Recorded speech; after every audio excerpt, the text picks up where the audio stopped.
Oh, let me unmute myself. Hello, hello, hello, and welcome to another little episode here with Mark on a Thursday night. And we've moved to a different room this evening, and Sue's been busy putting up some sparkly lights for me. There we go. So I hope you've all had a wonderful week.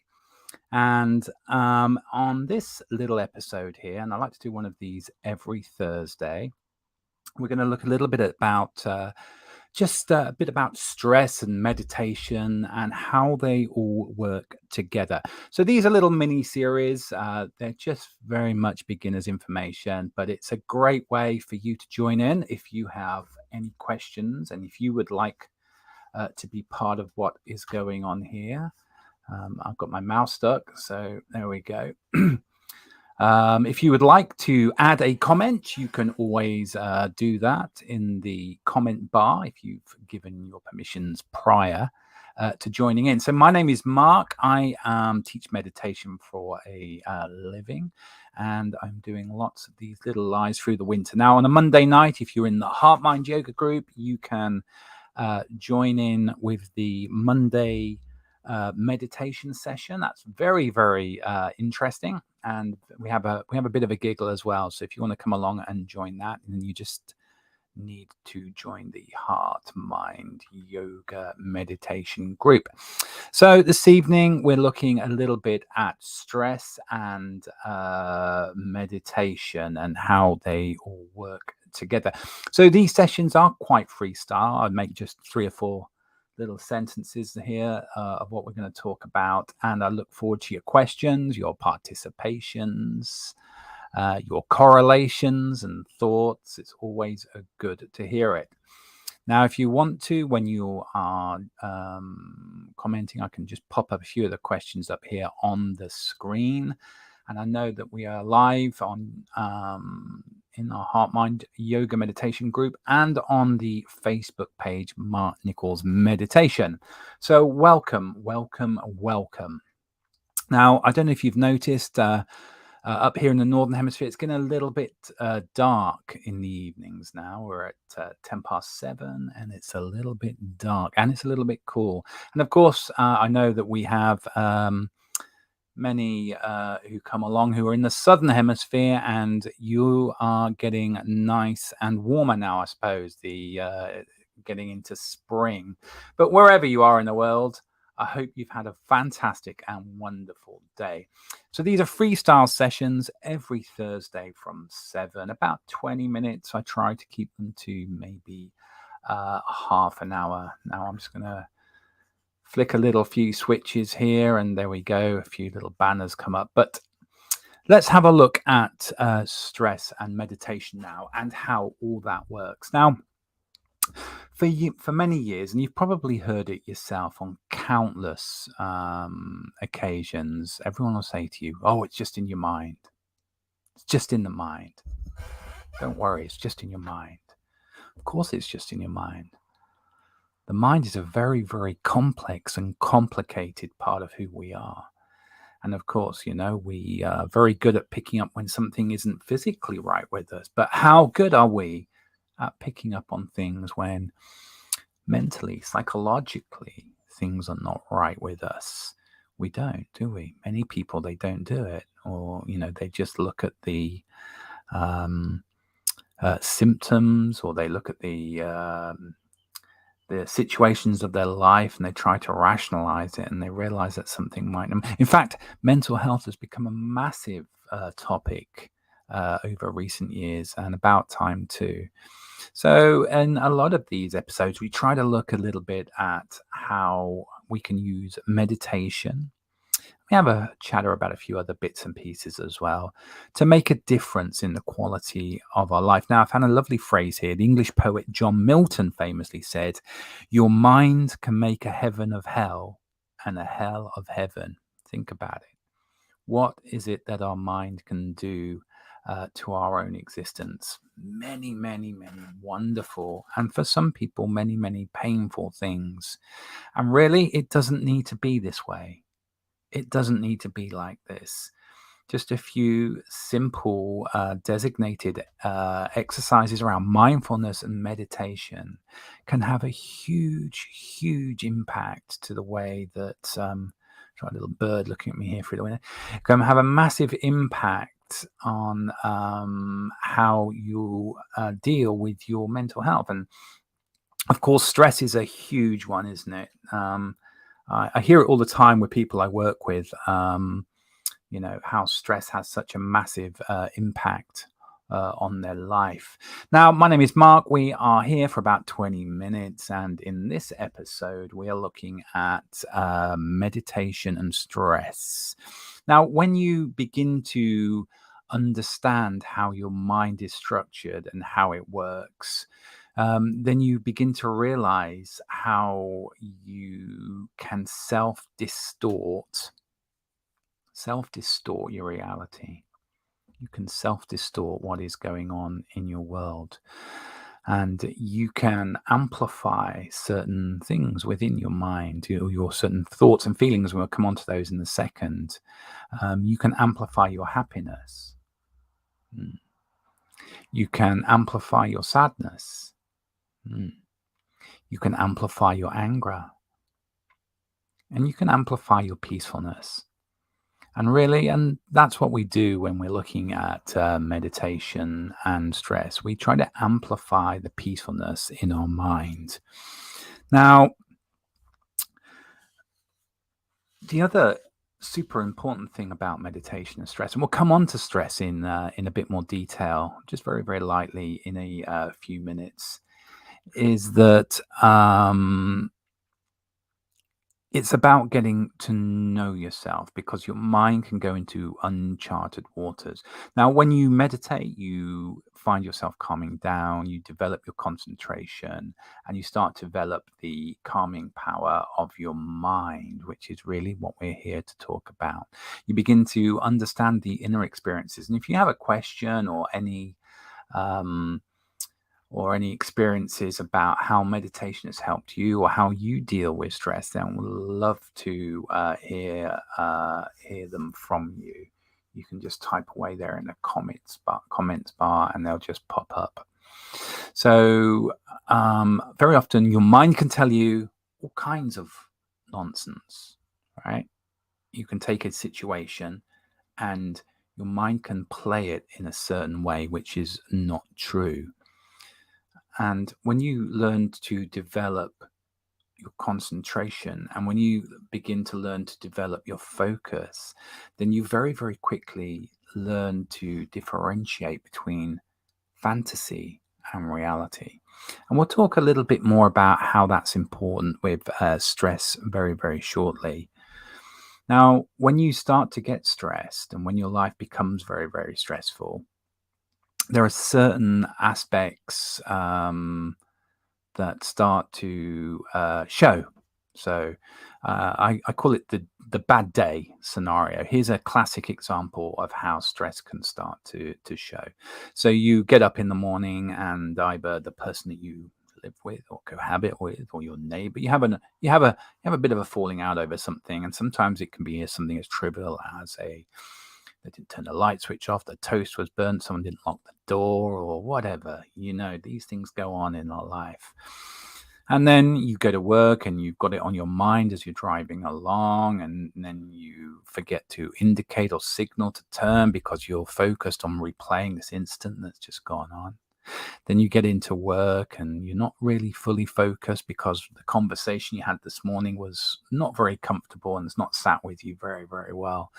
Then you go through the whole day, right, with this conversation going on in your mind, and you think, right, I'm going to sort this out now. And you make a phone call and you say, I'll come home early and then I'm going to sort it out. We'll have a chatter. And then you go through work, and then your boss asks you to stay on and do something, and you're thinking, no, I want to get home. And then you start falling out with your boss because you've got to go, and your boss says, no, this is super important. And then everything starts to get a little bit mixed up and intense. You do what you can and you leave the office or leave the work, and you're driving home and you're stressed, and then you hit the traffic jam, and suddenly your whole day turns into this catastrophizing event, this this compounded catastrophe, and that starts to come out in your body. You start having negative beliefs. You start not really understanding what it is that you're going through, and you start to play scripts in your mind. You start to play certain scripts that you have stored deeply within your subconscious. And this is when people start discussing how they don't feel worthy, or they're not happy, or it's their fault, or no one listens to them, or it's not my fault, or they're always picking on me. All these phrases and bits and pieces start to go through the mind, which of course is just really your emotions. Now, your feelings and your emotions are two different things, right? So if you get angry, if you're stressed because you have this cyclic catastrophizing thing going on in your mind, and your body starts to get a little bit painful and you can't sleep properly, and then you start having lots of grasping at negative concepts, and you start playing a downer on everything, and life becomes very, it's listening to me even talking like this, you get the idea, but there's no need to be in this way. So what is it that we can do? Well, meditation helps reframe a lot of these things. Now, if you talk about your feelings and your thoughts when you've gone through stressful experiences, they're two very, very different things. Now, people say, if they say I am feeling like, they're very often talking about their thoughts. I'm feeling like I'm not appreciated. They start judgmenting or being very judgmental of themselves. But more often than not, people talk about their feelings, their sensations in their body. So when you get angry, your jaw gets tight, your shoulders get tight, or your body starts to kind of tense up a little bit. The other kind of sensations that you can have in your body is when you just get fed up and you're just like, yeah, whatever. And you start to read people's body language. Okay. So when we get stressed, when we get these recycling of messages and scripts in our mind, and we can't get rid of them, and then it starts to come out in anguish and in our feelings, in our body and in our thoughts, it's time to do something about it. Because as a one-off, that might be something that's okay. Well, it's never okay, really. We shouldn't never be living our life like that, but it might be just one day that this happens. But if we find these things are going on day after day after day, then we're getting these compound. Thank you, Michael. We'll take a look at that in a minute. Michael's got a lovely point here. Let's just pull this up. And Michael's quantum experience of meditation is so powerful. Be positive, stay focused, and experience where your mind can take you. Stand by what you say you're going to do, then it becomes a normal part of your life. Change is good, not bad. Absolutely agree with you.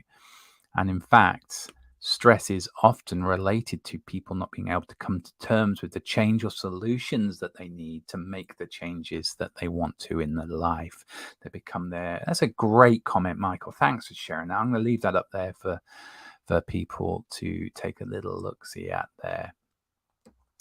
So we're talking about difference between thoughts and feelings, and meditation can help you with these in many, many different ways. It stops the grasping and the pushing away of incidents, circumstances, conversations, stuff that's happened in your life. You tend to cling on to them and you won't let them go, and they're just there forever and ever and ever. But meditation helps to move those cycling thoughts. You stop having negative beliefs and you stop replaying old scripts from your subconscious. So my name is Mark, and we're just doing these very light sessions about various topics and meditation. And tonight we're looking at, or whatever time you're looking at, watching this, we're looking at how stress and meditation work together. Now, the deeper this script is in your life, so when you go through a situation, invariably what happens is you're making reference to a previous experience that you've had before. We're wonderful creatures. We really are wonderful biological machines, because we're trying to find a solution from an experience that we've had before. And our body's trying to pull out that wisdom, pull out those insights from our subconscious to help us with a solution for a problem that we're having. And meditation, when you practice very simply and very basically, but very consistently, this process of digging into your subconscious, extracting wisdom, and using insights becomes very, very instantaneous. So you begin to be more propelled by your own self-regenerative nature rather than the reactive nature of what's going on around you, what it is that has triggered you. So we're looking at stress, and we're looking at meditation. If you're in the Heart Mind Yoga group, then we'll do a little bit of meditation after this. Now, how is it that meditation can help then deal with a lot of stress? And thanks, Michael. I'm just going to drop that comment off there. I love that comment. Quantum experience of meditation is so powerful. Be positive, stay focused, and experience where your mind can take you. Stand by what you say you're going to do, then it becomes a normal part of your life. Change is good, not bad. I love that. That's great. I'm going to put a little star next to that so I can come back to that again in the future. Thank you, Michael. So how does meditation help with stress then? Well, it helps you, first of all, discover where the pain points are. The pain points in how you deal with things. The pain points in what it is that triggers you in your life. And those triggers are just unresolved issues that really we need to try and get to the bottom of as quickly as we can.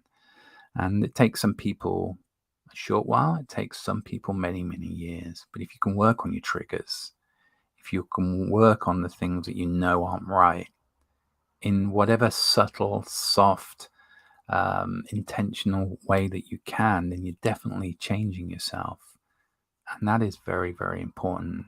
In a world of change, you need to adapt and overcome. Or some people say, yeah, just go with the flow of life, whichever type of person you are, whatever your values and principles are in life. Dealing with change is going to be in there somewhere because it's a reality, right? You know, the sun comes up, the sun goes down. You know, you can't escape from some of these things. Now, when you know what your pain points are, then you start to contemplate on them, don't you? And you start to consider them. And you start to go through a bit of pain thinking, why do I always end up doing this when X or Y happens? But meditation, you begin to learn that you don't necessarily need to do X and Y. You might want to do A or B and C as well. You start taking time between point of trigger and point of solution in using your insights and your wisdom from your subconsciousness. Meditation allows you to dig deep into your subconsciousness to deal with issues, particularly stress, particularly triggers. Okay, and you start to find these creative solutions. I mean, creative people who meditate generally have pretty awesome experiences using meditation. Meditation you can do from, they recommend 6 to 7 minutes a day as a minimum. And if you want, I mean, I meditate for about an hour a day, hour and a half a day, every day. Definitely seen the benefits throughout my life over the last 10 years that I've been meditating. So when you do start meditating, you begin to have a more stable mind. Okay, your mind becomes a bit more of an observer's mind.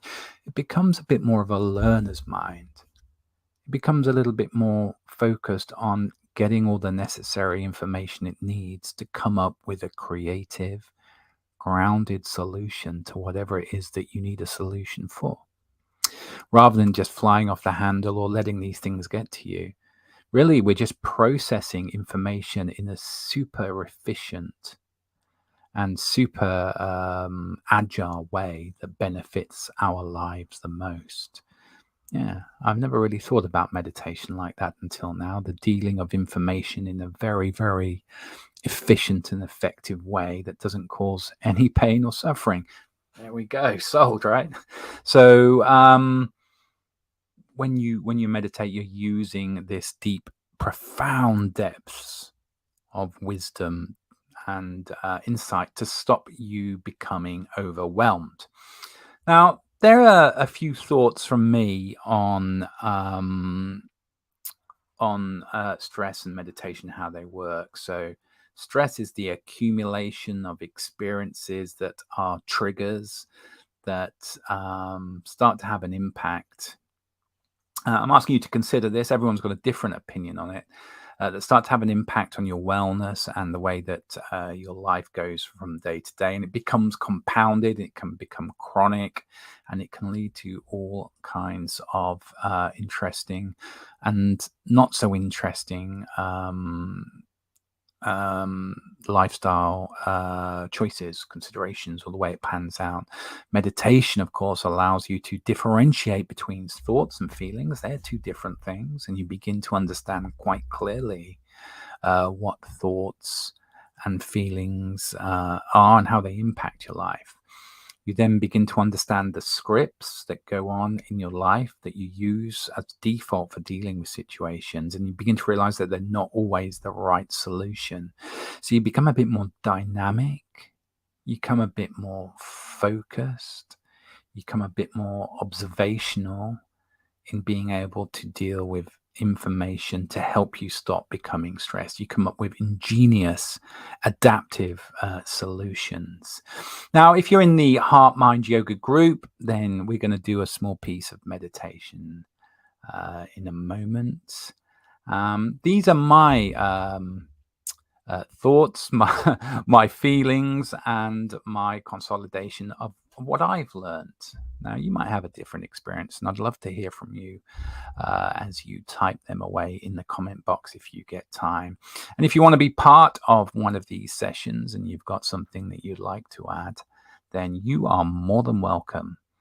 Michael, you sound like a super interesting guy. Let's get you on here and have a little talk with you sometime if you're ever free and up for it. You can just drop me a message.